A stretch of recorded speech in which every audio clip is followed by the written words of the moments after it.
She's like, we should do this when I'm not pregnant. I'm like, no chance. Thank you for joining us. We have with us today Jamie from the committee team, and basically, Jamie, let's hear more about yourself. Okay, quick introduction about myself. Originally from Australia, up in Singapore with my family. So I've got a 2-year-old whose birthday's today, and then another one on the way in June. So 3 months to go so far. But yeah, really looking forward to it. I've been in Singapore for six years now.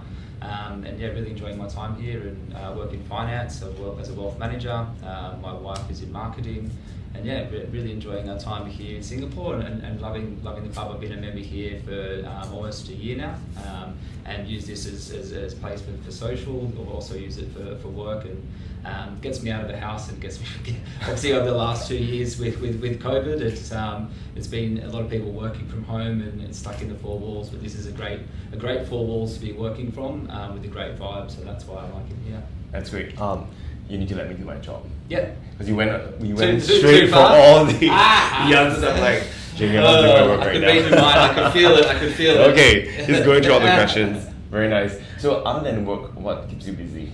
For me, I think growing up in Australia, it's very sport orientated. So I do love the outdoors. I live on the East Coast, so a lot of time getting on bikes and going up and down the East Coast, which is beautiful.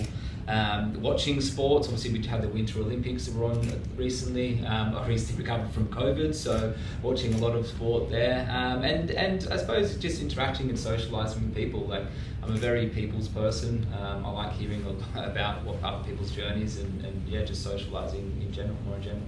Nice. So have you managed to get out of Singapore recently? I was fortunate enough to get back to Australia, so I haven't been back there for a number of years, so it was great to see my family. Obviously we've got a young son, so being able to see them, for him to see his cousins and play with his cousins, and then also play with like his nan and pop, my parents, my wife's parents, and yeah, it was good. A little bit more stressful than normal travel, but it was great to be able to do that. I'm very fortunate to be able to get back there, which was nice. Exactly. We were just chatting earlier, and basically we understand that traveling in these times is almost like a paper war by itself. You get all the admin done correctly. Exactly. Yeah, it's not like turning up to the airport with a passport. You basically have a piece of folder with all these different pieces of paperwork, and the 5 days leading up to travelling is very stressful. Making sure you don't get COVID and make sure you have all the tests, and yeah, very different. Glad that you made it back to the club. Yes. Talking about the club, which part of the club is your favourite? For me, I don't know if it's because it's the new part, but level 3, straight to par. Oh, okay. So that's probably my favourite at the moment. The wine cellar is a fantastic space, and obviously it's great for me. I entertain clients, having client meetings here, so it's a great space to be able to do that. It's not necessarily you're stuck behind a computer with Zoom and Teams and things like that, so it's great to be able to have that interaction with clients again. Exactly. Do you have a favourite team member? This one's not in the script. I'm just like thinking of it. No, I'm not going to make favourites. They're all fantastic. How's that? Very diplomatic. Okay, other than that, there was a total curveball. I have a whole set of questions in this little fish for you. Oh, no. So you just have to pick at least 5 of them. Yeah. All right. So here you go. I'm picking 5 and at least you just pick one at a time. There we go. One at a time. Okay. Let's start with this one. All right. First question. Oh, quite similar to what I asked you. Okay, earlier. good. Whew. What is your favorite memory at Mandela Club? Favorite memory would be we came here for my friend's birthday just a couple of weeks ago, so that was quite nice being able to have a table of 5, which was fantastic. I feel like Singapore were opening up a little bit more, but yeah, it was great to be able to entertain some friends here for their birthday, and I think it was a great atmosphere. We were sitting outside on level 2, and there was a lot of people. I think everyone was starting to enjoy life again in terms of being able to socialise, which was great. Complete with good food and beverages. Fantastic food. Yeah. Hopefully we get to, I would say, gather more than 5 people very soon. I almost picked it for you. Another one? Yes. You can pick them. I'm not cheating. Maybe I will. The next one. What's your biggest pet peeve? Pet peeve? That's a good question.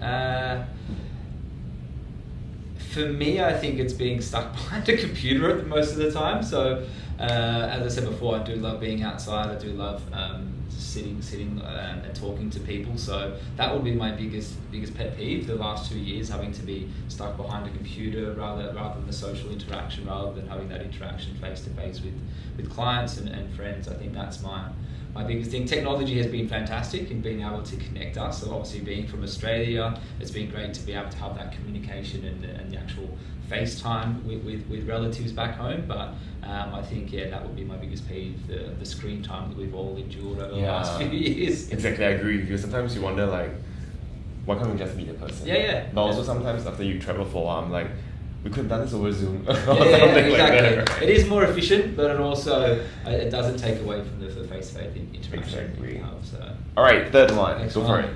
Next one. I'm gonna go deep. There we are. Okay.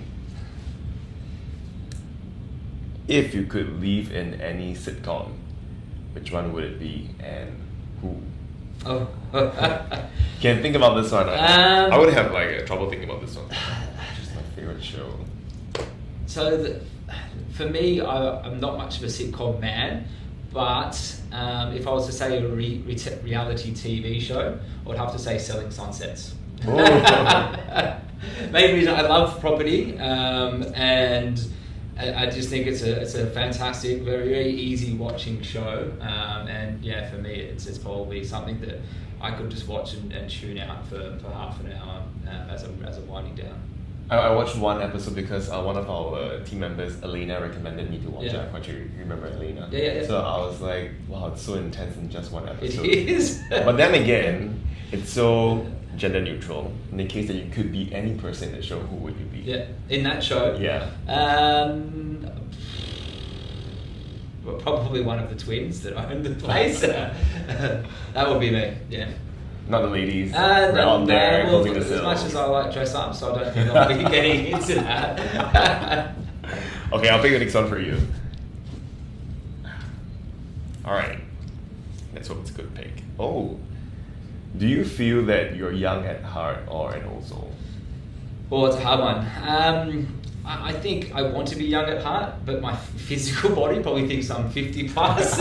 Mentally, I'm probably still 21. So, can I choose both of those, please? Of course. No, but I think it's what matters in the heart and mind. Yeah. So for me, I think I'm still young. I still like to get out and enjoy myself. Although having a wise head obviously does help with my work as well. So I mean, obviously having lots of knowledge from that space in terms of wealth management and things like that. But I think I think I'll go with the younger side. It's always, you'd always want to stay young, right? Yeah, I think it's a good balance that you have the energy of youth, but also being free spirited and being like adventurous, like you very much are. You know, going for like, let's say, adventures, journeys. Do you do mountain climbing? No mountain climbing. I like doing riding. I'm scared of heights, so that's why. My wife actually mentioned that we were at Kalangwake Mall and they've got a rock climbing. She's like, we should do this when I'm not pregnant. I'm like, no chance, because I'm just scared of heights. So. But then again, it's the wise mind that tells you, okay, maybe this one's a bit too dangerous. Yeah. Don't do that one. Yeah.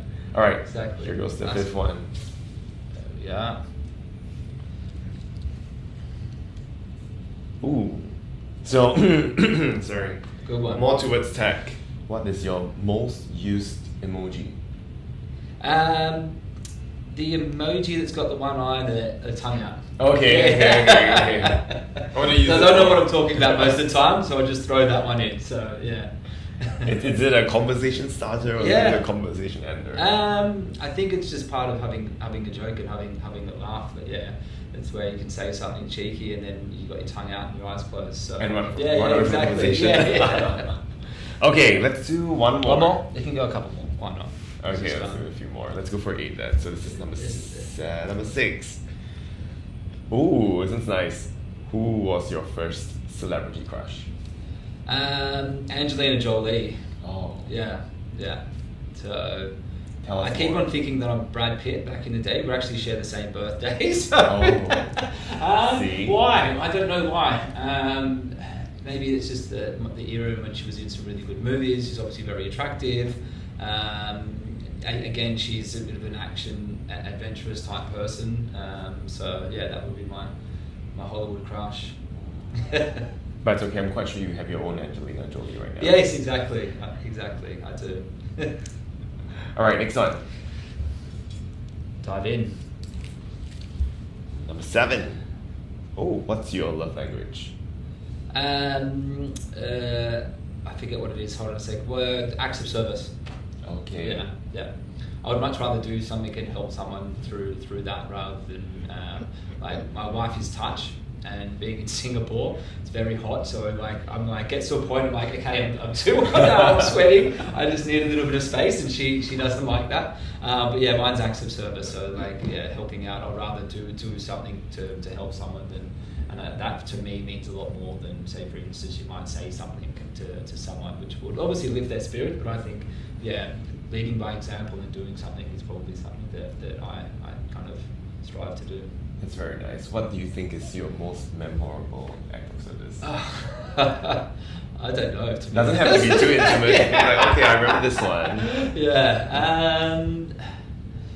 It's my son's birthday this morning, so we were up last night making a big 2 cake, a big dinosaur. So for me, that is something better than, for instance, maybe buying something on Amazon and getting that delivered. That for me is better than just spending money on something. So absolutely, I agree with you. And your son is one lucky boy. Yeah. Lucky you. He is. Very spoiled.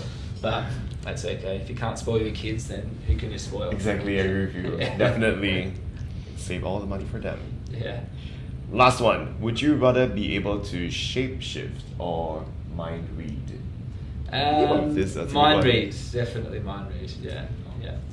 So, tell us more. Well, I just one, I love having conversations with people, and I suppose hardest part of my job is trying to find out what clients want, what their objectives are, and some people find it very difficult to articulate what they want, and they might not even know what they want until they kind of describe that. So I think that would be a good kind of thing to be able to do, to read people's mind. I don't know, it could probably work too the other way, where you don't want to know what people are feeling, because then you'll be burdened by all these different things. So that would be mine. Yeah, it's definitely a double-edged sword. I think I remember asking someone this in pageant once, and she said, I just want to know what people are thinking about, and the whole room just turned silent. Like it's kind of creepy. Yeah, but the way you phrased it was definitely basically helping people to understand what they want, because I think in these days, like, maybe we don't even know what we want. Yeah. Right. So if you can hear their inner head and inner voice,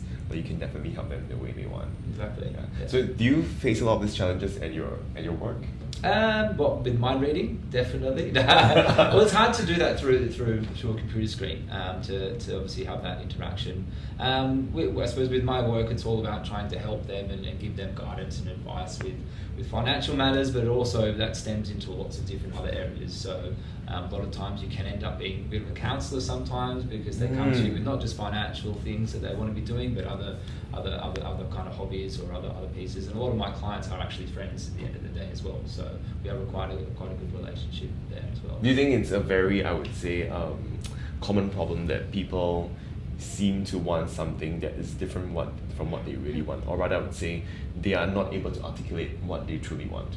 Kind of. Sometimes they have to go around and kind of they want to get to here, but they have to dig out, how do I get there? And I think that's part of the way that I'm able to help, is say, this is where you want to go, how do we get there in the most efficient manner, and the most enjoyable manner for them, if it's other things as well. So do you think there are certain factors that inhibit them from sharing with you their goals and their directions? I think the main thing is you have to build trust first. So they want about, like, people just don't come and openly tell you some of the craziest ideas or craziest objectives they want. You have to build a level of trust, and that takes time.